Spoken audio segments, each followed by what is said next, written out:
little bit about Lander through the wrestling program. And when we saw that you got hired, we thought, let's see if we can touch base with Coach Lamb and get him on here, talk about his vision and what he's got cooked up for the Bearcats. And yeah, so we're honored to have you with us, and we're excited to learn a little bit more about you and learn a little bit more about your vision for the program. No, thanks for having me. Excited to be here tonight with you guys. Great.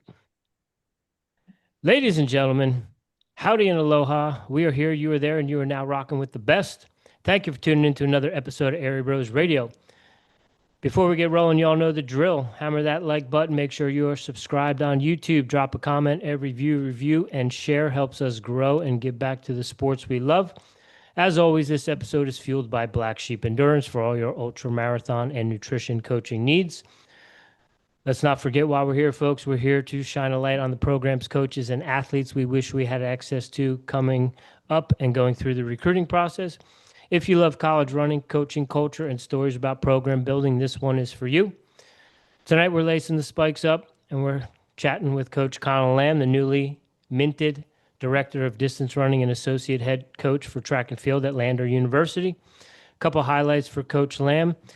In the new era at Lander, he was hired in July of 2025. Coach Lamb brings fresh leadership to the Bearcat cross country and track and field teams, joining head coach Floyd and Powers to push Landers towards the Peach Belt Conference titles. While he was at SMU, he spent 4 seasons with the program in cross country and track and field, where he helped recruit the 2025 class featuring 2 NCAA XC championship qualifiers and guided an all ACC performer in 2024. A former standout at the University of Dayton, he was part of 2 Atlantic 10 championship teams, earning multiple A10 honor roll and Dean's List honors, now channeling that same standard into the Bearcat distance squad.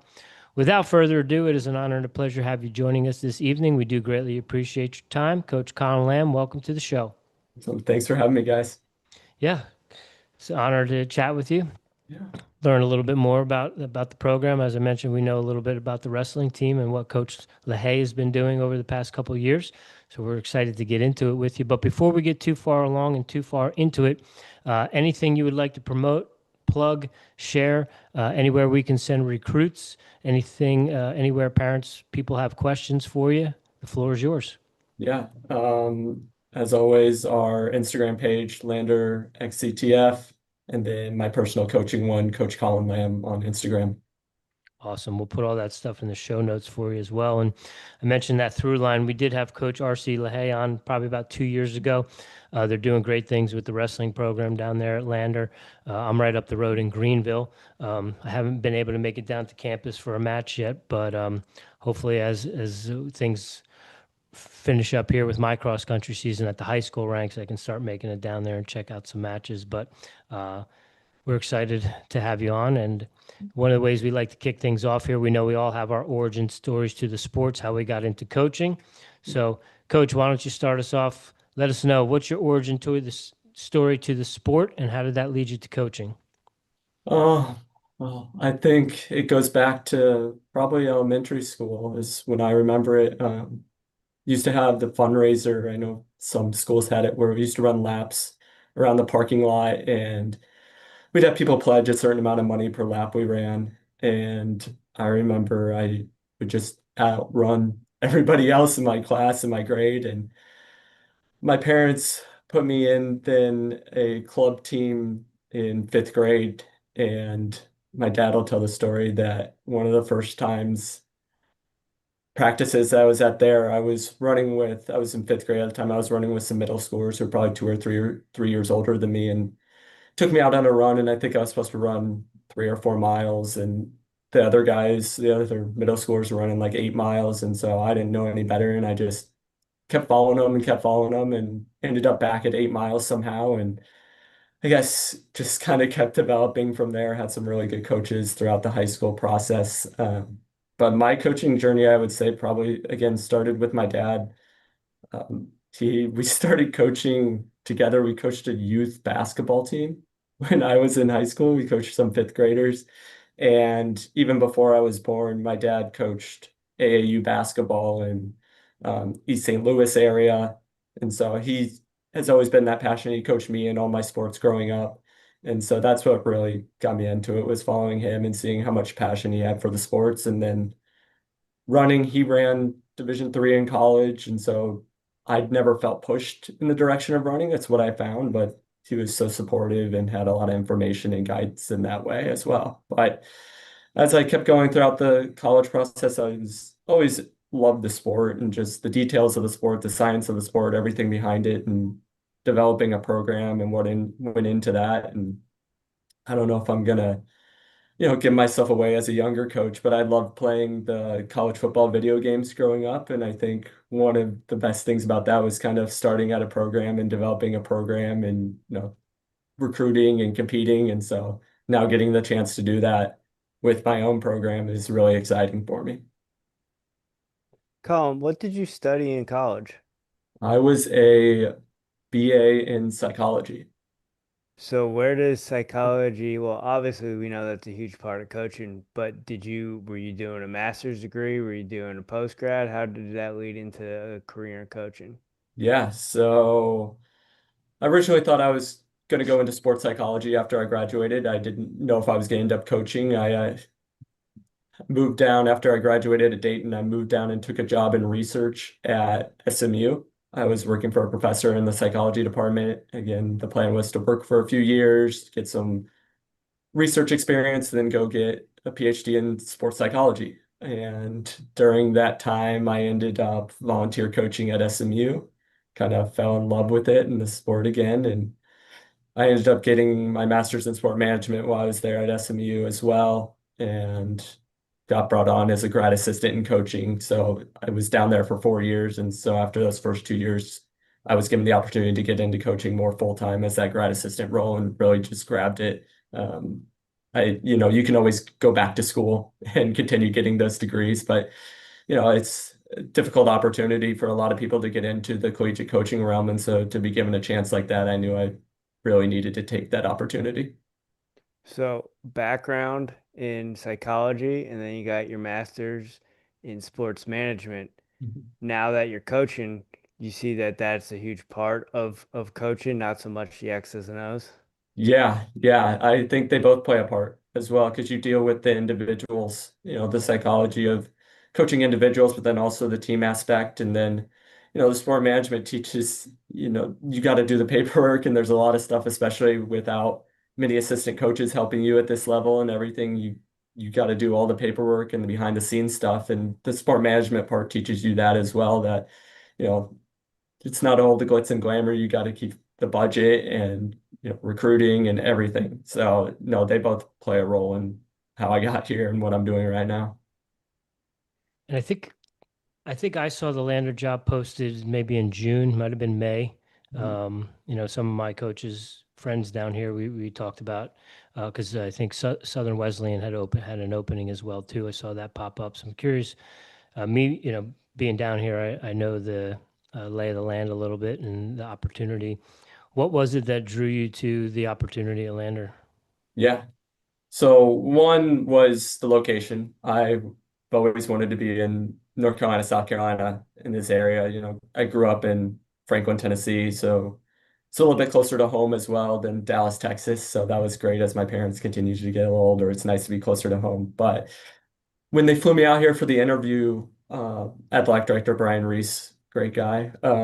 He told me on the phone, he's like, I think we have top 20, resources and opportunities here at Lander in the Division II level. And I don't know if I believed him at that point from a school I really knew not a whole lot about, but the athletics facilities out here are amazing. And so he's been nothing but supportive. And he kind of shared the vision of it's a very new program. They reinstated cross country in 2017, and this is only year 4 for the track and field program. And so, some stability for the program is really what they were looking for because I'm the third coach in 4 years now. And so just having some stability and, giving me the resources I need to build a program that can be competitive at the conference level, the regional level. And if we're able to do that, then the national level. And so his vision and kind of sold me on my goals here. And I just think all of that was a perfect storm for finding this spot.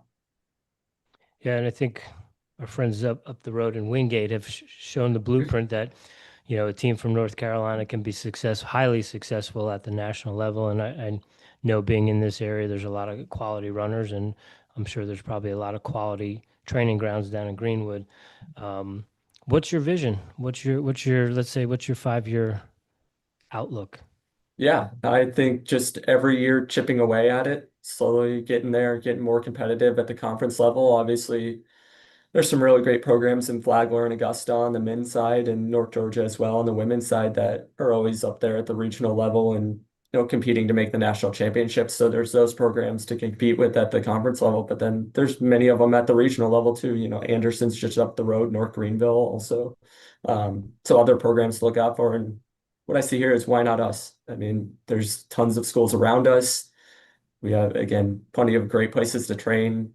The state is getting more and more competitive at the high school level in distance running. And so there's just more and more talent to recruit. And so I say, why not us? And in 3 to 5 years, I see us competing for those top 2 to 3 spots in the conference level. And if we're able to do that, we're in the top 5 or 6 at regionals. And if we hit it right, we can make nationals. So that's where I want to grow this thing. And, again, the athletic department has told me they want to continue to grow this thing and become more and more competitive. Lander has so many athletic programs, and like we talked about with the wrestling program, that's a national caliber program in itself. Like I've, the blueprints here, other teams are doing it at the university, so don't see a reason why we can't do that as well in cross country. Yeah. And I think Flagler on the women's side and Augusta on the men's side, and maybe Anderson on the men's side, they all qualified for nationals last year. If memory serves me, I was at the meet. Um, and yeah, the blueprint is there. Coach LeHay is doing a great job. How has recruiting within the state been going for you? Yeah, I didn't know what to expect having not been here and having such a new and young program. This year I have eight of my 14 guys are freshmen to begin with this year, so we're very, very young. But it's been really exciting. Again, I think South Carolina gets overlooked a lot of times at the high school running level, especially when you have, North Carolina, Florida, Georgia right around you. There's some really, really good talent here that goes unrecognized and I think is a little bit underdeveloped too. So I've had great conversations with a lot of the men and women in the state that are, high caliber runners and they're just looking for an opportunity. And that's what I'm really looking to do is give these kids an opportunity to come here and to continue to develop and grow. And a lot of them too are multi-sport athletes who haven't necessarily, focused on running throughout their time in high school. And I think that they have a large upside in running if we put all of our energy towards it. So recruiting's gone really well. I've had, again, it's been really busy. It's been a busy fall because, it takes a lot of effort and time to do it well. But no, I'm excited about how this class is shaping up. So I know you said that there's 8 freshmen, but obviously there were some upperclassmen there when you got there. How has the adjustment been for you and the guys that were on the team already? Yeah, it says a lot for them to, again, I've only got one senior guy and one senior girl on the team this year. And so they've been through 3 coaches in 4 years. And so it would have been easy for them to write me off when I got here, but they've been very welcoming and they're the culture setters. And so they've been great about it. But that's what this place really needed is stability and a culture. That's what they were looking for, and that's what I'm hoping to bring to them and that they've seen. But they've been great for the younger men and women in the program. And again, I couldn't have asked for kind of better leaders because you never know exactly quite what you're going to get when you take over a new program, but they've been fantastic for me. What kind of culture are you looking to build, and what kind of student athletes are you looking to bring into that? Yeah, so I'll go back to Dayton and a little bit of background there. But when I committed to Dayton, which would have been the fall of 2016, in October, they were coming off a year where they were ninth at conference and just kind of a middle ground Atlantic 10 school. And then that November, they ended up winning Atlantic 10 championship in cross country for the first time, which was a big deal. But when I walked in there, the culture was there and it was guys who just grinded and worked hard and didn't make excuses about things. And so, we're at the Division II level, so it's easy to make excuses and see the bigger and brighter lights and that people have more and resources and opportunities and things like that. But if you put your head down and just grind, we're going to get there. And so that's really what we've instilled is the hard work and just day in and day out, putting in the mileage, doing the right things, and showing up on time. And that's what the culture needs to be, is just being great at doing the little things. And we don't have to get it all in one chance. Again, with the program being so young and myself being new, I wasn't able even to talk to the men and women on the team until July. So we had 4 months together now. I'm really proud of the progress we made in 4 months, but I'm looking for other high school boys and girls to come in here and who want to work hard and get better at running. And that's what it's going to take, is to put in the miles day in and day out and not make excuses. And so I'm really excited about the group we have and the culture we're building. And, we're always looking to add more people who want to compete at this level.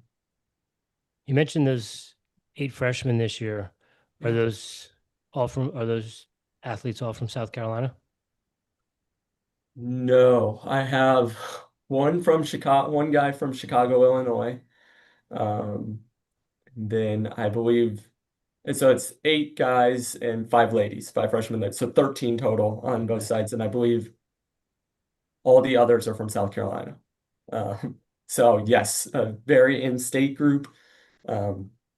But again, they have all come from different schools and different backgrounds. And so it's been really great to see them come together as a team and feel like a team. And that's something that I don't think has happened here in the past, where they haven't felt a part of something and a part of a team. And so that's, again, goes back to creating a culture and something they can believe in. And I believe Coach LaHaye said Lander is a state school, right? Yes. Are there any benefits for in-state student athletes in terms of like tuition or A+ programs or anything like that coming out of high school that can help benefit the recruiting process? For sure. The state lottery program does a fantastic job here in South Carolina to make college affordable for most boys and girls in high school. And Lander does a great job too, academically, giving out good financial aid in that part. And already one special thing about Lander is that tuition's been frozen for the last 11 years. So that's really impressive. So tuition hasn't increased in the last 11 years, and they aren't planning to do that either. So we are one of the more affordable schools within the state. And like I said, with the state scholarships and Lander's academic scholarships and some of the athletic money as well, there's a lot of chances for Lander to be affordable to most people.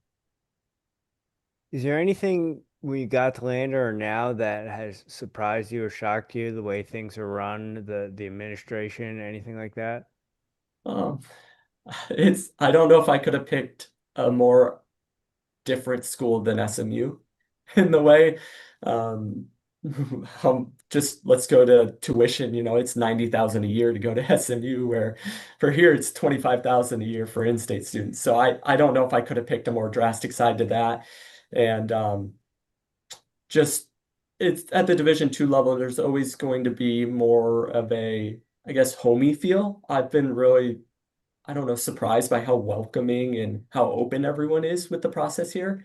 And to go in and just be able to talk to the athletic director, be able to talk to administration, have more personal connection with them has been fantastic. Again, at SMU, you wouldn't see a lot of the administration a lot of time, or they'd be focused on football more in that way. And so it's been great for them to kind of have an open door where I can go in and talk to them and get questions answered. And they help me throughout the process with the recruiting, with the budget, with, fundraising, everything like that. So that's been one thing that's, been surprising, because a lot of places, cross country and track and field don't get all the resources or all the help. And so, no, they've been very welcoming. And so that's been fantastic. I know we're here to talk about Lander, but at the beginning in the intro, Rich said you had a stellar recruiting class at SMU. How did you have a stellar recruiting class with a $90,000 a year tuition fee? I mean, having a fully funded program also helps in that way. Yeah. It's a very small program, and that's why, we were looking at getting the right people to the team, and we wanted to get the right people who could be competitive. In my last year there with the move to the ACC, it only got more intense, arguably going to the best distance running conference in the country. And so we knew what we had to do. And so we faced it kind of head on. We were pretty intense in recruiting and made a lot of phone calls, spend a lot of time, and to find the right people and the people that fit there. But it goes a long way when you're fully funded and have a lot of resources that you can give to student athletes. But again, it's no matter where you are and where you're recruiting, it's about finding the right fit. And so it's never going to be easy. It's going to take a lot of time and a lot of time on the phone, a lot of time reaching out to people. And so there's challenges, there's pluses and minuses everywhere you go. So, but no, it was definitely a sticking point. The cost was definitely a sticking point to some people. And, again, it's finding the right fit and the right type of student athlete. Are kids aware of the benefits of that price tag? Or is that something you've got to talk to the parents more about? For sure. Yeah, you definitely gotta talk to the families, and the recruiting process is family oriented. The first, talk is to get in touch with the student athlete, but it's a family process. And, a lot of times the students aren't the ones that are totally going to be paying the price tag no matter where you are. But, at Lander here, telling them, hey, we are very affordable. And, the kids themselves don't always see that because they just see, the names and the resources and everything that comes with the school. But when you look down and see this price tag, and it's a great education here, we have some great programs here. Our nursing program is one of the best in the state.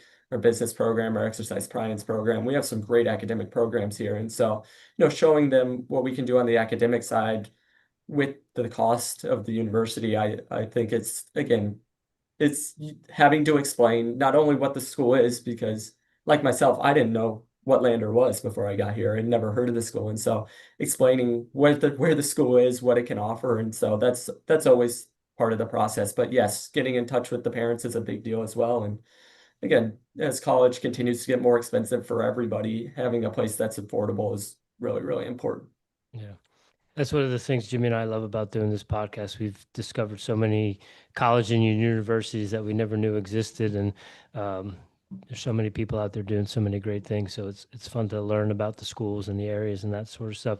I'm curious, from a recruiting perspective, or you, I should say, staying focused on the high school? Are you looking in the portal at all? Nowadays there's so many different ways to build a program, which makes it really unique. And so I think there's an opportunity to always look anywhere that can help the program in the right ways, whether that's talent wise, with the GPA, with the right type of culture kids. And so you're always looking out, but it's got to be the right fit. I think one of the biggest things that you can get in trouble with is not having a plan.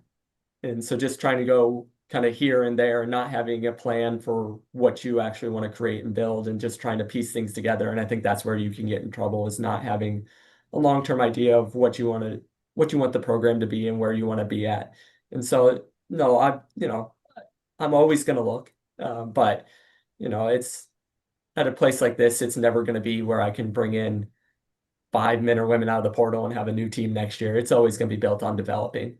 But I think there's a lot of, in-state talent that we'll see in the portal, and, there's changes all the time now in the NCAA. And so people are going to be looking for roster spots. And if they can come here and, help us on the track and cross country and in the classroom as well, there's always an opportunity. And we talked to Coach Gary up here at Furman, and they've kind of gone all in on a distance approach to track and field. Is that something that you're looking at doing, or are you looking to have a well-rounded track and field program with sprinters, throwers, jumpers, hurdlers? Yeah, we want to have a well-rounded program here. We want to compete 3 seasons, in the Peach Belt, and I think Coach Floyd's done a fantastic job of getting that started on the sprint side with having, some 400 runners and 200 runners that were winning conference titles last spring. And so they have something to kind of build on there, and, need them to help them out with some distance points on my side. And that's kind of what we really going for, is we want to be competitive all 3 seasons. And we believe the athletic department's going to back us and give us the resources to be able to do that and compete for Peach Belt championships. How has cross country been treating you and the team? Yeah, again, the team's been fantastic. With so many new men and women, it was always going to be interesting how we fit together. And one of the things that I think was a little unique about my interview process is I was put on a Zoom call with the men and women that were currently on the team when I got the job. And so one thing that was really reiterated to me from them about everyone I spoke to is, they wanted to feel like they were a part of a team and be part of a team. And so that's what we've really been focusing on this semester is creating the culture of a close-knit team and feeling like that and kind of getting behind this idea that we're working together towards a bigger goal.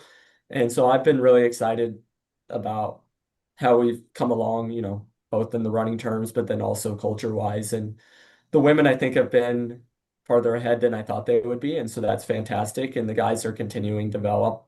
And, obviously I'd love us to be competing at the top of the conference right now, but it's going to take steps and it's going to take time. And I'm here for that. And that's part of the fun of this is creating something that's my own, and I can look back on and say, yeah, I'm really excited and proud of what we've built up over this time. There's a lot of places that you'll go and you don't really get a chance to do that because they have so much history and so much background with it. But Lander really doesn't have much history in distance running. And so it's really cool to, talk to the men and women and they're creating the history and have a chance to create the history. And so that's, again, part of the recruiting tactic is, hey, you can come somewhere and be that person who created history here, set school records, change the trajectory of a program.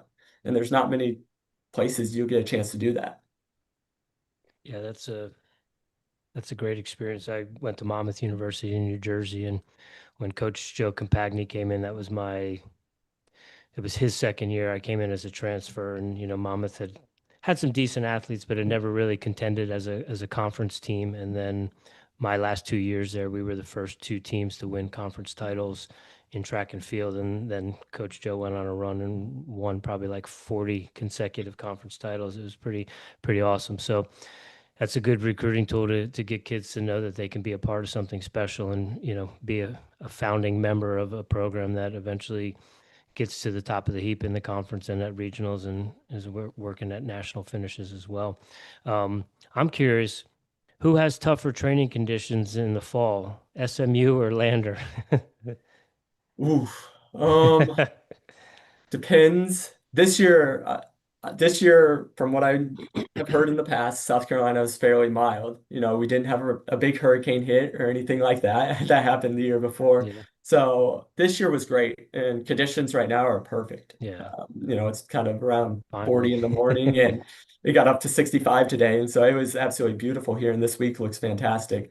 But Dallas in the summer and early in the fall can be pretty rough, especially in the middle of the city. So I'll take the weather here any day. I think, the humidity's a little tough in the morning, but it makes you, once it breaks and you get into October, it makes you a better runner. So I've really enjoyed this fall here. Doing most of the practices in the mornings.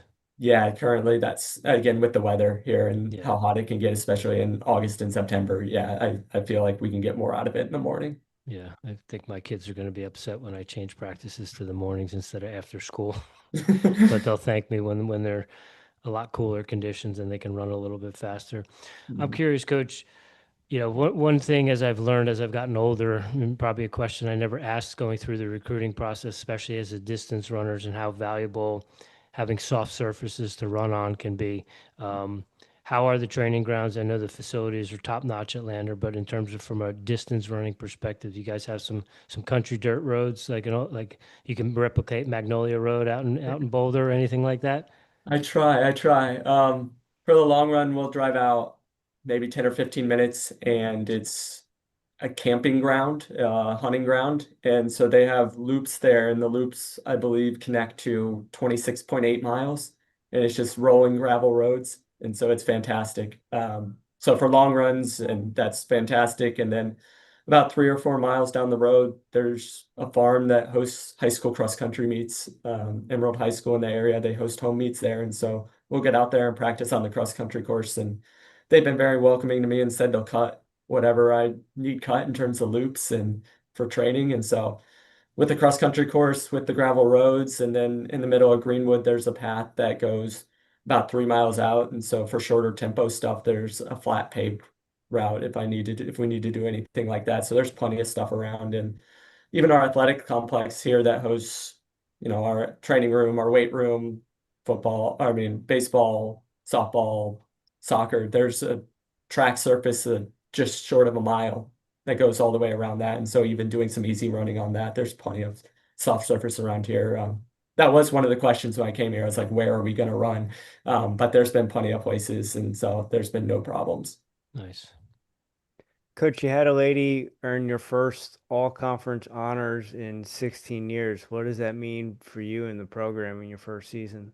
Yeah, so she's been fantastic and set the school record by 22 seconds that hadn't been broken in over 20 years as well. And so she's been fantastic and just sets the example for the program and where we want to be at. And it's not, I'm not going to be shy about saying she's helping in recruiting when, other girls in high school see that and like, wow, I can go there and be able to run that.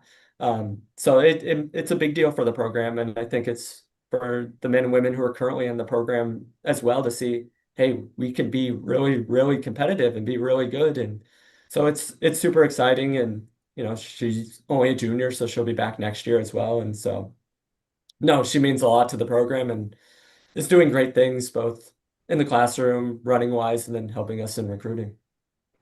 You all have the Southeast Regional coming up this weekend. What's the expectation and how's the team looking? Yeah, again, it's continuing to take steps forward and being competitive at the regional level. I'd love the ladies to keep competing for a top 15 performance, which is a huge step up from them. They were 20th last year, and 3 years ago, Lander didn't even field a team on the men's or women's side. And so to come this far in 3 years and to be competing for a top 15 spot is, a big step forward. And I really think that's something within our capabilities. If we have, a good day for ourselves, we still got to show up and run the race. But training's been going really well, so I'm excited about that. And then on the men's side, at conference, my 2 through 5 were freshmen, and so this will be their first 10K. And so I'm excited to see that for them as well. We've been training for that for a lot of them. It's just been getting the volume in because 8K and 10K cross country is so different to 5K cross country for high school. And so, we've been training a lot of volume wise to be ready for the regional meet and beyond. I always knew this was going to be a building year, especially with being so young and having such a young team, but they've been fantastic about just, again, showing up every day, putting in the mileage and putting in the work. So I'm really excited to see it kind of pay off this weekend. And again, it's always going to be stepping stones, but I think, the regional is always a good way to measure how far we are, especially against so many Division II schools in South Carolina and North Carolina. And we know Wingate's the favorite both on the men's and women's side. Who are some of the other teams that are going to be vying for those national place qualifying spots? Yeah. On the women's side, Catawba runs a great program up there. They're going to be really competitive. I think the Flagler women have a great chance to be in that third spot to get out. Lenore Ryan has another good program with the new coach there. And so, yeah, those are kind of the programs. I mean, Wingate and Catawba are the two programs that you look at and you're like, they're kind of the standard. Anderson on the men's side, they got there last year. I think they're going to be really, really good again this year as well. And so the Flagler men upset the Augusta men at our conference this year, won for the first time in a long time. And so I think they have a good shot as well. So I think those are some of the programs that within the conference that we look up to, and then also within the region. And is it Peach Belt across the board for across indoor and outdoor? Yes. Yes. And those are Georgia, South Carolina, and North Carolina schools? So it's South Carolina, Georgia, and Florida. Flagler down in Florida, and then Embry-Riddle will join us for track. Okay. Coach, I know you said you're trying to build up some of the volume with some of the athletes. Rich always likes to ask this question, but I'm going to steal his thunder tonight. Do you all dabble in double threshold, or do you see it becoming a thing down the line? So right now we're not kind of touching it. I just don't think we have enough volume in general to be at that level. It's the risk of injury versus the volume we're at. I think the cost benefit is not there for us currently. Possibly down the line, I think you have to have the right pieces in place because recovery is so important to be able to do double threshold. And I think at the collegiate level, it's tough to always get men and women who are able to recover at a level that high enough with school going on and the stresses of that and just, living a college life. And so it's something that I'll continue to explore, and maybe it's only with certain athletes that I know that can recover from it. But even what we're doing right now with the volume, getting enough recovery is a challenge at times. And so, it's always something that's there, and I do think there's a big benefit to it, but I can also see the downside. If you're not able to recover from it, you get put in a hole and it's hard to recover from that. So, it's something that I'll continue to explore, but right now it's, just building volume, and we're doubling, but we're not doing the second workout in the day. And so right now it's just building the aerobic and the easy volume for a lot of these guys who, you know, weren't running but 40 miles in high school. And so getting them up to now running 60 to 70 a week has been a big step in the process. And just being consistent at that for a year, I'm excited to see where everybody can be at in a year of being consistent and having a little bit more mileage under them. So that's kind of been the goal for this fall, is just to be consistent with the mileage in itself. Do you have any training systems or training philosophies that you subscribe to? Um, there's a little bit of there's a lot of things to pick and choose from. I think a lot of people, choose Daniels was a big deal growing up, and I think still plays a large part. And then obviously the new double T fad has kind of come in and taken over. And I do think there is a lot of benefits to that, but there's nothing that I think supplements mileage and just being able to handle easy mileage, aerobic mileage, especially for collegiate cross country for 8K and 10K. And, at this level, if we can get 95% of the way there and getting 95% out of the athletes, we're going to be really, really good. I think it's when you start pushing for that 98 and 99% and feeling around for that you risk a lot of the injury, and some of, the risks just amplify. And so I'm content at this point to just be getting in the mileage and being really consistent with the mileage to get, the 95% out of the athletes. And that's the goal right now, is to be really consistent with the mileage. But no, there's no singular philosophy that I think I'm behind. We're always learning and always changing and always developing our own training philosophies. And, I talk to other coaches and hear what they're doing and kind of what's worked and what they're seeing. And, you see a lot of things in the coaching realm, some that sound crazy and some that are working. And so you're always just continuing to learn and develop. Coach, you mentioned earlier some of the recruits, some of the athletes were multi-sport athletes in high school, and a lot of them are low volume. When you're recruiting, how do you go about finding that diamond in the rough, or spotting the kid that, is a multi-sport athlete and has done a little less volume, but once he gets into the system and he has that consistency, as you were talking about, that he's gonna or she's gonna blossom? Yeah. And in all honesty, it's probably just a numbers game. You reach Yeah. out to enough kids and you put in the time and the effort in recruiting, and that you're going to find the right ones who are the right fit.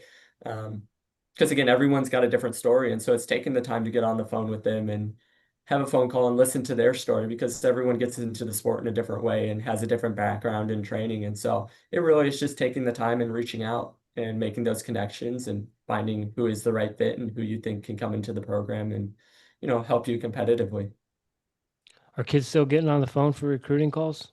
Always, Yeah. always, always. I mean, that's a lot of my time in the evenings is on the phone and talking, weekends and evenings.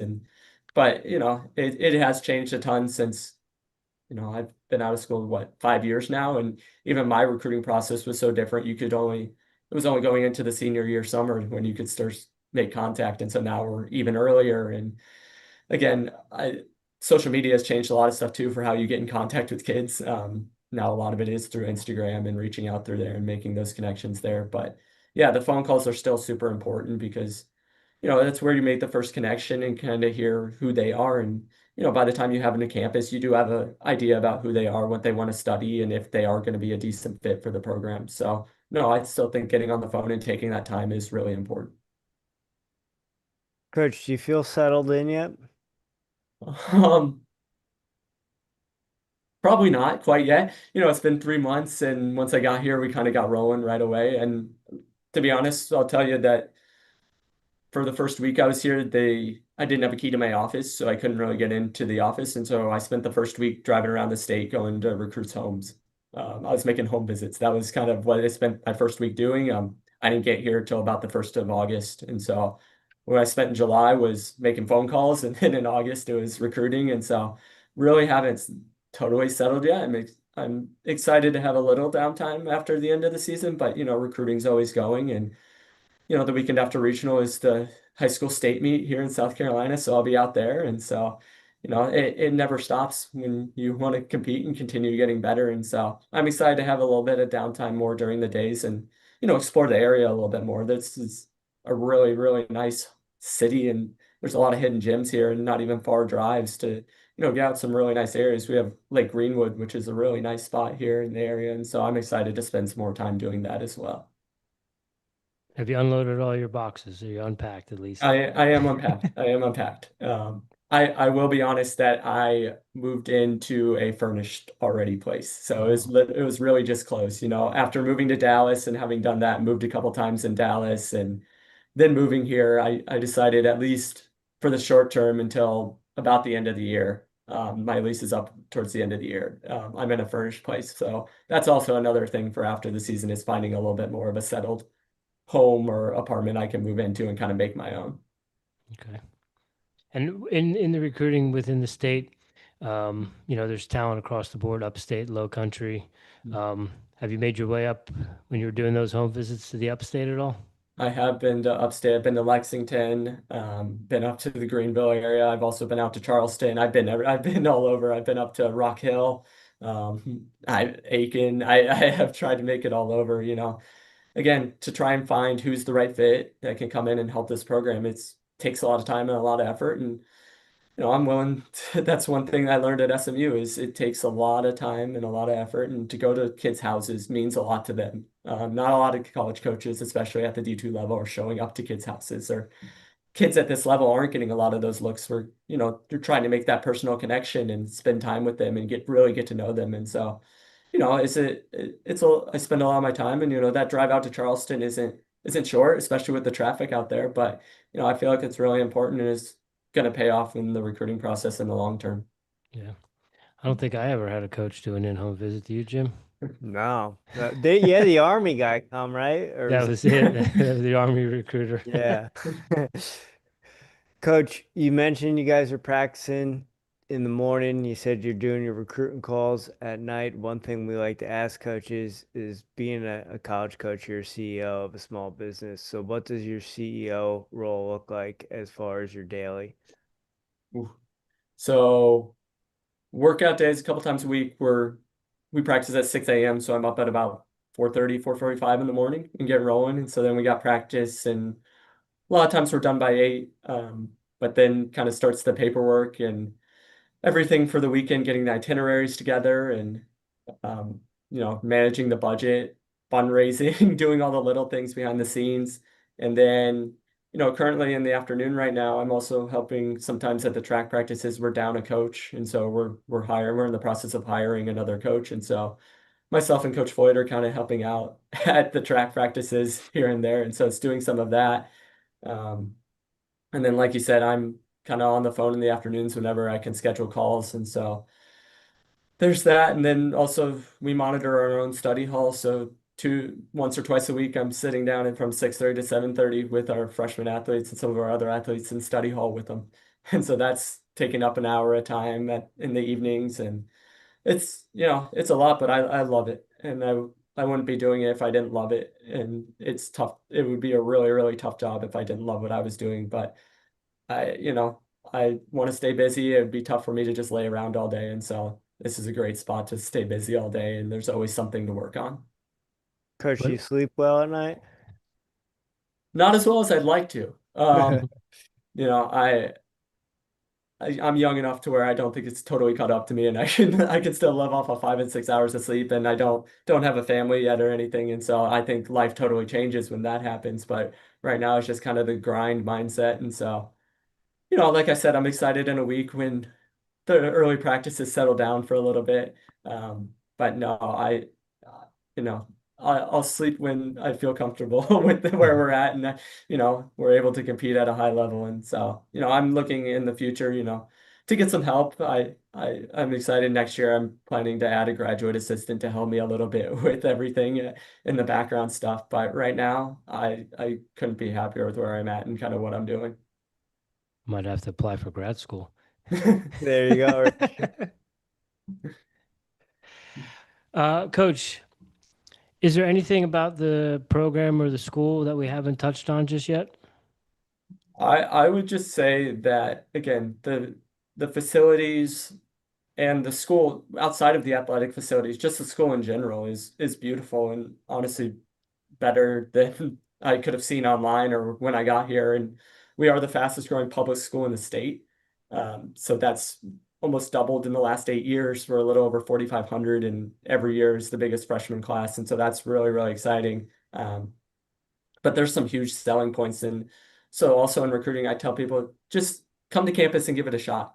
I think it's not many people have been to Greenwood, South Carolina and seen what it has to offer. There's a ton of small mom and pop places. The uptown area here is really pretty and has some nice shops there. And then campus in itself, I don't know many other schools that I've been to, especially at Division II level, that have a free outdoor swimming pool in the middle of campus. That's absolutely stunning with its own cabana and people laying out on it every day. And there's that. And then our freshman dorms, you have a single room. I know I did never had my own room until senior year of college. And so having a single room and everything like that. So the facilities are fantastic, and the school's doing a great job in itself recruiting students here as well. And so it's cool to be a part of a campus that continues to grow and continues to get bigger because, at this time, unfortunately, not every school's doing that. And, we've seen one close to us that closed in the past year. And so Yeah. it's really nice to continue to see the school in itself growing and spending money and continuing to develop. Coach, sorry, Rich. You had me at cabana and single rooms. No doubt. It's beautiful. It was better than I could have, SMU had a tanning pool outdoor of the recreation space, but to have a huge outdoor pool here just in the middle of campus is amazing. And I haven't seen it yet, but I hear here in a few weeks they're going to do a polar plunge right before winter. The president comes out and does it as well, and so a bunch of people are just going to jump into that freezing cold pool, and so that'll be really exciting to see.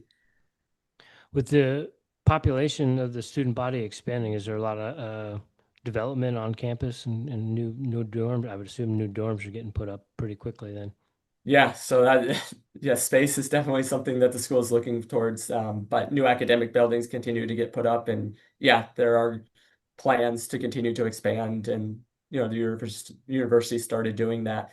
So again, to be at a place that's continuing to grow, especially in this time, is really exciting for me because one less worry in my head about where everything's going, and if I'm going to have a job in a few years, I'm not concerned about that. If they're continuing to bring in new students and grow, that they have a plan for development that is well in the future. And one other thing from a athlete perspective, training perspective, um, we know that more and more endurance athletes, distance runners are doing strength and conditioning training. Is that something that you're doing with the athletes? Is there a strength and conditioning coach that's working with the athletes? Yeah.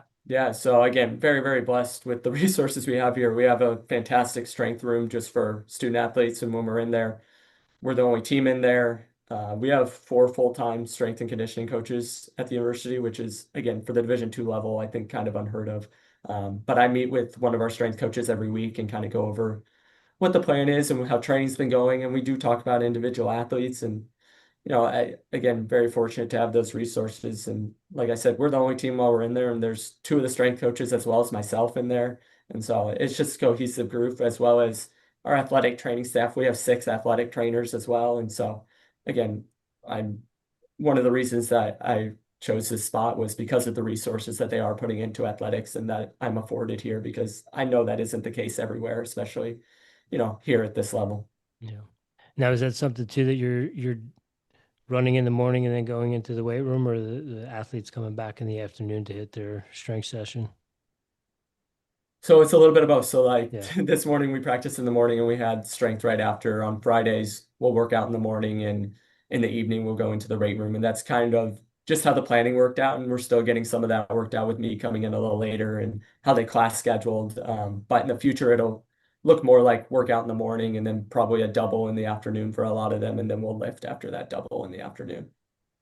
Is that Friday session keep them tired so they're not doing extracurriculars on a Friday night? That and the 8 a.m. Saturday morning long run. Yeah. keeping them out of trouble, especially this past weekend. Uh, Nice.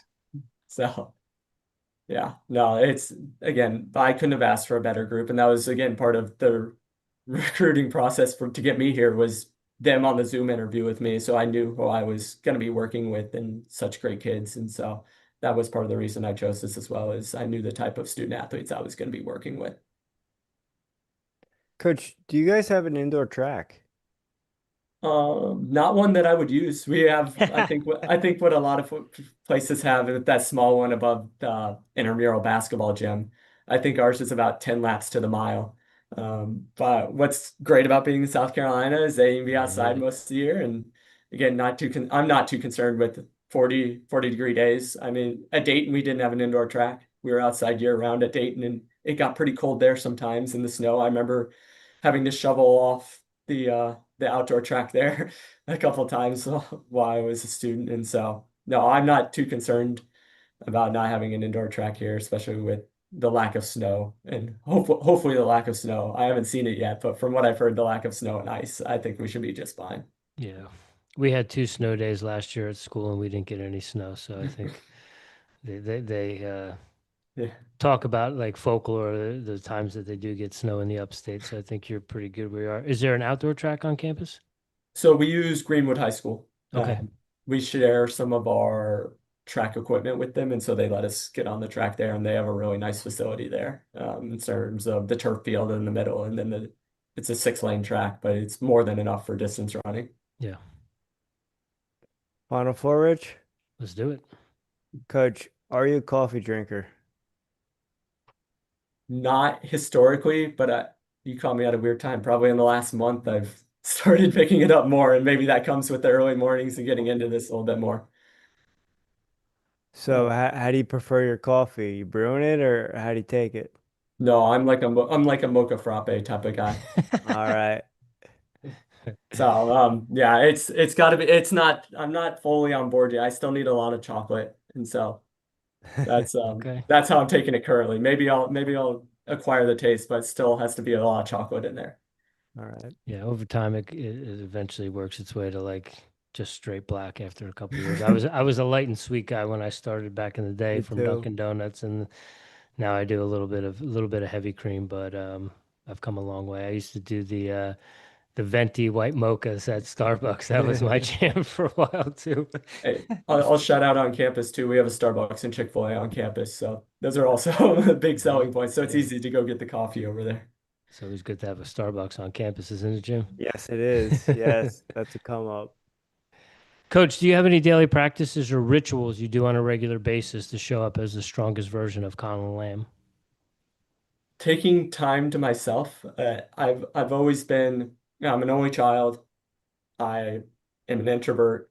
And so just spending a little bit of time to myself and getting time to think and plan. And I write down the to-do list in my notes app on my phone. And so it's just, letting myself relax for a little bit and realizing that I'm not going to solve all the problems in one day. Not even going to solve it in a few months. It's going to take some time and I'm in it for the long haul. And so it's just us grounding myself a little bit and realizing that it's okay. You don't have to do everything all at once. And so reminding myself that on an almost daily basis, it eases a lot of the stress and a lot of the worries that, can creep up on you when you're trying to do too much all at one time. Are you making that list daily or is that like a Sunday night thing? I definitely say it's longer on Sunday night, but it's almost a daily thing. Otherwise, things fall through the cracks. And Sure. so especially when I'm just one person, there are things that are written on there almost daily. Yeah, Coach, I have it's called the Big Ass Calendar, and it's a book, and I write in it every day. And the days I don't forget, I don't get much done, but the days I write in, all those tasks get handled. Yeah, I would say I'm probably a little bit new school and again showing my age with doing in the notes app on my phone, but it just I always have my phone so I know it's always there and always around me. So I have that. I have all the recruiting information's on there, all the visits are written down, all the phone calls are logged on there and so it if I didn't have my notes app, I think I'd be in a lot of trouble. What are you listening to right now? Music, podcasts, audiobooks? Are you reading anything? Yeah, music all the time. Um Not a lot of, I'd say the newer stuff I'm listening to, and again, the newer stuff is probably more pop music, and a lot of the, I guess, female pop stars that are out right now. I'm again gonna just put myself out there. Um, Sabrina Carpenter's out there right now. Charlie XCX, the Brad album last year was fantastic. Um, but then I'll also go back to, if I'm, sounds weird, but if I'm trying to focus and want to just something in my head, I'll listen to EDM music, some sort of, early mid 2000s rap music, even Eminem, Lil Wayne, earlier Drake stuff. It's a little all over the board, but I love to have music in if I'm doing anything alone, and just helps me focus a little bit. Coach, what's your go-to EDM? Ooh. Um, so Two Friends, I don't know if you've heard of them. Um, Probably newer stuff. They do kind of longer, hour-long mashup music. So it's any type of genre kind of mashed up all together with EDM in the background. But also Avicii, Tiesto, all that kind of stuff as well. And then always interested in kind of newer the new sound as it continues to come out, because it continues to evolve all the time. But I'd say that, again, I'm gonna put my age out there, but you hear stuff on TikTok. I'm on TikTok. I watch TikTok, and so you hear stuff on there all the time that's catchy, and you get into it. All right. Well, Two Friends. I'm going to check that out. Yeah. We like to pump our fist over here at Airey Bros Radio. So, Coach, Yeah. last one we have for you is a lighthearted one to close it out. Maybe it's a unique food or restaurant in Greenwood. Maybe it's a beverage. You mentioned some new pop. Maybe you're a closet Swiftie. Do you have a guilty pleasure? Ooh, a guilty pleasure. Like I said, the female pop music that's currently out right now, I would say that guilty pleasure.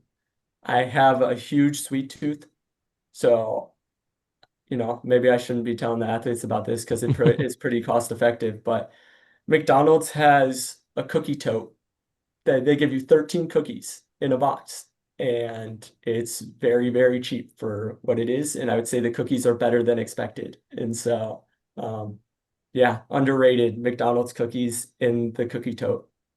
Are we talking chocolate chip or is it a Yeah, variety? Yeah, yeah, it's chocolate just chip. chocolate chip ones, but they come warm. And so it's a pretty good, it's nice to have at night when you're trying to settle down a little bit, to have some chocolate chip cookies is always good. But I have a huge sweet tooth, so I'm excited for anything, dessert wise. Right across the street from our athletic facility here, there's a bakery that's fantastic. And so that's getting me in trouble a little bit. But need to continue running and get back into running a little bit more myself to fend that off.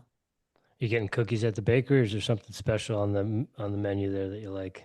They have pies and cakes. So Okay. that's even a little bit more dangerous. Because again, you leave me alone, and I could down decent part of a pie or a cake in one night. What's your go-to pie? I'm a big pecan pie guy, especially this Okay. time of year. It's the Okay. time of year for it. So pecan pie and apple pie. Okay. Being in the peach belt, are you getting a peach cobbler every once in a while? I have had a little bit since I've been here. I'm excited to try more, and again, getting to know the area even more with kind of the local shops that are around here. It's been great. And so yeah, getting out there and getting to experience the Southeast again, having grown up here, I'm really excited to continue to do that. Awesome. Coach Lamb, you're a man of my own heart. Rich will tell you I can down a whole pie myself. So can he. But I have issues. I gotta stay away from the sweets because I'll go on a bender. But Oh, I can appreciate that. oh yeah. Oh yeah, for sure. I myself and one of the other assistants at SMU in the past year got up to, we would consistently go out and find the best dessert spot wherever we were traveling. Cold Stone was always a good spot, and so the big gotta have it down one of those. And we've shared, quite a few dessert experiences with each other, whether we're in Boston or out there at Stanford. And so there were always plenty of good spots. And so, yeah, no, it gets you in trouble, especially when I haven't been running as much as I'd like to at this point. But no, I really want to get back, really enjoy eating the sweets, and it's okay to have a sweet every now and then. You're not gonna hurt yourself. No. Coach, thank you so much for your time tonight. It was great getting to hear a little bit more of your story, diving into the program. and can't wait to watch and see what you and the program do going forward. Awesome. Yeah, thank you guys for having me. Been great talking to you guys. Coach, it was awesome. We appreciate you. I'll be looking for you next Saturday, right? Yeah. Yep. At the state championships on the 14th up in Aiken. Yep. I'll come up, introduce myself. I'll chat it up a little bit, but it was an honor, pleasure to have you on and learn a little bit more about you and learn a little bit more about the program. And we will be rooting for the Bearcats on Saturday. Awesome. Thanks, you guys. And yeah, excited to meet you in person as well. Nice. All right, ladies and gentlemen, that is Coach Colin Lamb from Lander University. Make sure you check all those links in the show notes. Go give the Bearcats cross-country and track and field programs a little love. Let them know that the Airey Bros sent you. We will be back on Wednesday evening. We will be talking to Lyle Smith about his recent book, Blood, Sweat, and Spikes, The Wetmore Way. We're excited to chat with him. We're going back to New Jersey in a way. So stay tuned and tune in on Wednesday. We'll be back